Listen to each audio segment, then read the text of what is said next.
show is presented by Tri-State Audi. Visit your Tri-State area Audi dealer today. Finals sequences here in Atlanta.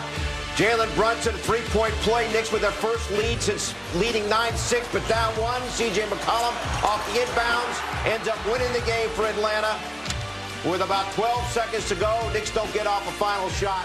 And the Hawks win 109-108. They now lead the series 2-1. Oh, so close. Great to have you with us here from our Delta MSG studios. Bill Pito, along with Alan Hahn and Wally Zerbiak. Extended post-game coverage here. We're on for an hour.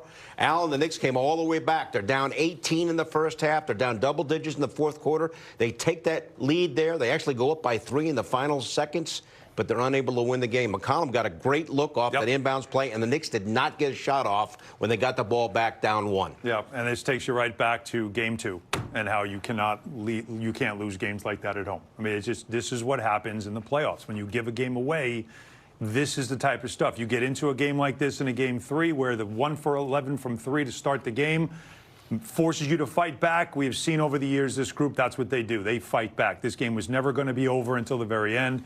But in the end, too much C.J. McCollum in this series so far for the Knicks. They have no idea how to stop him, and the Hawks have figured out how to really slow down Jalen Brunson when it matters. That's the overall story of the series. That was a heck of an effort by OG Anunoby and the Knicks to get themselves the lead with under 20 seconds to go in that game. Now, you didn't win this game, and you lost this game, so you're down 2-1, and you got a steep hill to climb. But how they concocted getting themselves back in that game with some of the lineups Mike Brown threw out there, with some of the production that Deuce McBride played with at a high level when he was a little bit banged up at the end of the season, that was an impressive effort by this team overall. Now, they are dealing with a very talented, very smart coach on the other side of the Atlanta Hawks. So the Knicks are going to have to all raise their games. Like OG Anunoby raised his game and had maybe his best game of the season in the playoffs, everyone's going to have to raise their game if they want to win this series. They are in an absolute fight with this team, and this team is not scared. They're not going away. They're manipulating matchups. They know how to attack the Knicks. Knicks have some advantages that they can take advantage of.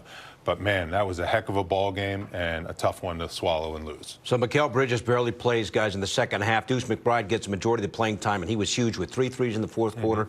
You mentioned OG Anunoby, 2 threes, each of them coming late in the shot clock. And here they are, Wally, down 1, and they don't get a shot off here in the final. They're trying to get it to Jalen. Guys are falling all over the place. Jalen doesn't have any spacing. He knows the double team is coming. I mean, it's just a tough situation where the length of the Atlanta Hawks is really bothering the Knicks. I mean, they're huge all over the place. Okongwu can switch on to Jalen Brunson and just pressure up on him, knowing that he's got the clock as his extra defender. I mean, he pressured up the possession before. There was 4 seconds left on the shot clock. Jalen couldn't create and get himself a good look at the basket. That one, Okongwu comes out, takes away any type of pull-up. He knows he has help coming, so he forces him baseline. These guys are playing great defense, and with their length and size and positional size at every position, it's really causing the Knicks a ton of problems because there's no space on the floor to operate. There's no way to manipulate. There's too many arms, too many bodies, and that is really bothering Jalen Brunson and the Knicks right now in this series. He still had 26 points, Brunson, right? Like it's unbelievable. He still had buckets. He still did a lot of things in that game that were important, including putting the Knicks ahead for the first time since 7 minutes into the game, or not even 5 minutes into the game. So all that stuff was there, even despite all the defense. I can't help but just keep going back to three-point shooting. This was the strength of the Knicks. It was what they were really all about for most of this season, one of the best three-point shooting teams in the league. And the fact that you struggled early in the game and had to chase the scoreboard, and then you go back to up 1. But do you think they're getting good looks? Yes, absolutely. Well, I mean, they look. Anunoby's shot clock buzzer threes that he knocked down were not good looks. Those were hero great shots. Hero shots. But throughout early part of the game, that's that. That corner 3 by Josh Hart, up 1. Open look. You're right. That's a look you got to knock down. He's a 41% three-point shooter. He's a guy that has worked so hard on becoming a knockdown three-point shooter, knowing teams are going to leave him open. This has been a nightmare for him in this series. He's 1 for 10. Like, this is exactly why teams want to leave him open. And you know how much he's aware of this and how much work he's put into it. But for whatever reason in this series, the three-point shot has escaped him. Hard in the game, 0 for 4 from downtown. 1 for 10 in the series. So the Knicks are down double digits after the first quarter. They go down by 18 in the second quarter, but they cut it to 8 at the half. Yep. And after 3 quarters, it was still 8. Atlanta went up by about 11 in the fourth quarter, came right down to the stretch. The problem was the Knicks got down 18, and when you do that, Alan, it's very hard to ultimately get control of the game. Yeah, that's really, you're chasing and chasing and chasing, and this is a home team, and they were feeding off the crowd. They were feeding off of Jonathan Kuminga, who really, what he's been off the bench for this team the last 2 games has been a revelation. It's been exactly why they traded for him. But still, as we talked about, Knicks fired back. How? Deuce McBride got hot. Notice there wasn't a lot of Mikal Bridges in the second half because McBride was playing, and he was playing hard. Watch this. Anunoby, Wally, as we talked about. Shot. That's the first of 2 shot clock buzzers that he nailed. And this guy, McCollum, they just have a hard time slowing him down on those step backs. And here's another one from OG, Wally. Yeah, that was a big one. And this is where the Knicks just hung in there when they were down 6. That cuts it to 3. Now, Jalen Johnson gets that bucket. I mean, this is when you knew it was a close game. It was a hairy game. Good pass right there. This is when the threes started to fall. Huge shot. Deuce McBride he made 5 threes. Deuce was 5 for 10 from the three-point line. This three-point play gives the Knicks a 3-point lead. And get a stop. Right here. Got to stop. But you have a smaller defender. McCollum knows it. Hard stop. Step back. That looks easy. How hard is that shot, though? It's a tough shot, but not on a smaller defender. This is tough. This is tough. They had 3 defenders on him. They knew. We all know who's shooting this ball. Yep. Surround him.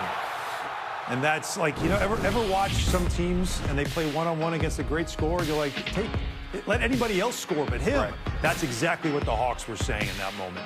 Knicks were 5 of 25 from 3 after 3 quarters. So they really picked it up in the 10 in the second. 5 for 10 in the fourth quarter. Yeah. With OG hitting 2 and Deuce hitting 3, as we mentioned. The rest of the numbers, no points in the paint. That was such a big issue for the Knicks defending the Hawks points in the paint the last game, but the Knicks dominated that category tonight, 56-40. Doesn't matter. We've talked about the historical issues being down 2-1 when you lose game 3 of a 1-1 series in a best-of-7. And the Knicks really now have an uphill battle here, Wally. Yeah, listen, those numbers, I throw them completely out of the. I don't give them any time. Like when we said that, great. That's great for. Okay. No, but as a competitor and as a player, you don't even listen to that junk. I mean, that's what it is, junk. If you're in the Knicks locker room, you just know you can control how to win this series. You were the better team in the regular season. You had a stranglehold on this series if you don't give away game 2. Right. You were right there, 1 possession away, and you played not your best basketball game, not even close, in game 3. You found a way to grind your way back and have a chance to steal a game in Atlanta. You know you can get the job done in a must win situation in game 4 in Atlanta. So you can keep bringing it up, but it's going in one ear and out the other if I'm in the Knicks locker room about that 72% or whatever it was after 1-1 after 2 games. Yeah, your attitude is you found yourself in that second half, fourth quarter. You found some lineups. You found some players. Yep. And what you have to now think about is only one game, and that's Saturday. And you've got to get this series even and get it back to the world's most famous arena. And now you're back in your building where for, I mean, think about it, 7 of 8 quarters, you absolutely dominated this team. So you have to feel good if you can get this series back and turn it into a best-of-3, and it's your advantage. Game 4 Saturday, 6 o'clock. Game time will be on there with our pregame at 5:30. Knicks down 2-1. Watch party across the street inside the world's most famous arena. Also outside on 33 and 7th. A disappointing group there as the Knicks lose game 3 tonight by 1.